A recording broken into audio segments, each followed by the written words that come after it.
Welcome to another edition of Florida Newsmakers with our special guest, CFO Jeff Atwater. Thank you for joining us. Good to be with you. Let's get started and talk about PIP. Sure. I thought PIP was last year's issue, but here it is again. What are your thoughts on some of the changes that the legislature is addressing? Well, the legislature, we all share the same goal. I share this goal, the governor shares this goal. Bring down the cost of insurance for our fellow Floridians. The costs were too high, bring them down. And I think the initiatives of PIP's bill, last year's PIP bill, will do the trick. But there are members who are impatient, and that's how they should be, because they're fighting for the consumer. Some believe that the Affordable Care Act may actually provide the necessary coverage, and why make someone include PIP in their coverage as well. That's not certain yet, however, and I believe that the legislature, at the end of the day, this year, the law has just gone into effect, will probably leave PIP law alone this year. That's my guess. And they'll insist that within the next 12 months it gets what it was set to do, and that is reduce rates. And if it doesn't, I'll be calling for a change to PIP just as well. Do you think we're giving the reforms enough time, to see results? Because I think some of the complaints in personal injury protection is that we're not seeing insurance premiums going down, and that was what this was intended to do, to kind of cut down on the fraud. Right.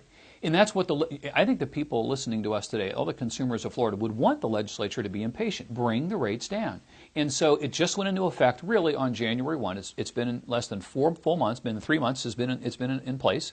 And I believe it's going to have the effect. If it's not, I'm insisting that they take it out and replace it, or just pull it out altogether and drop those rates. I think we're going to see the reductions. See, that was my next question. Obviously, you served as Senate President, so your message to your colleagues or former colleagues in the legislature, give it a chance? It is give it a chance, but I share their impatience. The numbers that came out in the fall from the insurance companies is for the first time in 5 years they didn't raise rates. That's a good start. Now we want them to lower the rates. And as soon as this law can go into effect and the fraud can be diminished, they will lower the rates. But it just went into effect. I'm as impatient as the legislature. If these rates don't go down by the fall, by the first of the year, by this time next year, I'll be saying to the legislature, for heaven's sakes, revoke this and put something else in force. Reduce these rates. CFO, what about citizens' property insurance? They've garnered a lot of media attention, both good and bad, recently. Reforms, should there be reforms? Once again, I think the people of Florida can't take any more rate increases. They have been living with rate increases on insurance. After 04-05, every private player in Florida virtually left the market. They were too afraid. 13 named storms in that period, in a 2-year period. The risk they thought was too great. All of these accounts went into Citizens. Citizens' rates have been incrementally going up, but the people of Florida can't handle that. We're finding the private companies this year are actually coming back now. There hasn't been an event. They're coming back. So this past year, over 340,000 accounts in Citizens' households went back to the private marketplace at basically the same rates they were at. So the answer is, I don't want any more rate increases. I don't think Citizens needs to be doing anything to the rate cap glide path that was in place. And I think if they do that, incrementally the marketplace will continue to take customers out, offer them probably broader services, more imaginative services, creative services, good service, and that's what the people of Florida want, lower rates and quality service. And I think the private marketplace is coming back. Moving along to transparency, contracting, one of your top priorities. Are we headed in the right direction? Do you have concerns with some of the state contracts? I do. And the issue is I didn't know this when I was the president of the Senate. The departments couldn't even tell me how many contracts the state even had.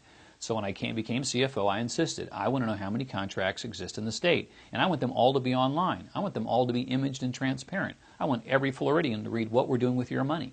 So now we've got 38,000 contracts online. But when I'm looking at those contracts, I'm disappointed. No private sector company would do what the state is doing. They would have due diligence, they'd have backup controls, and they would have somebody looking over the shoulder that we're actually getting in these contracts what you would expect. A clear deliverable, performance measures for what's supposed to get done, and if it doesn't get done on time or done right, there's a financial penalty, a consequence.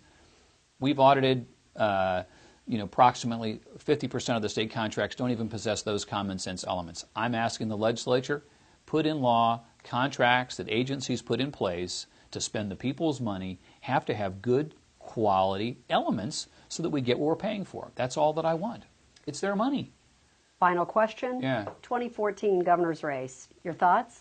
My thoughts, I'm running for re-election as your Chief Financial Officer, and we've got our candidate in Rick Scott, and And I'm hoping that the people of Florida will give me one more shot to be their Chief Financial Officer. Thanks for your candid answer. And to you, our viewers, thank you for watching.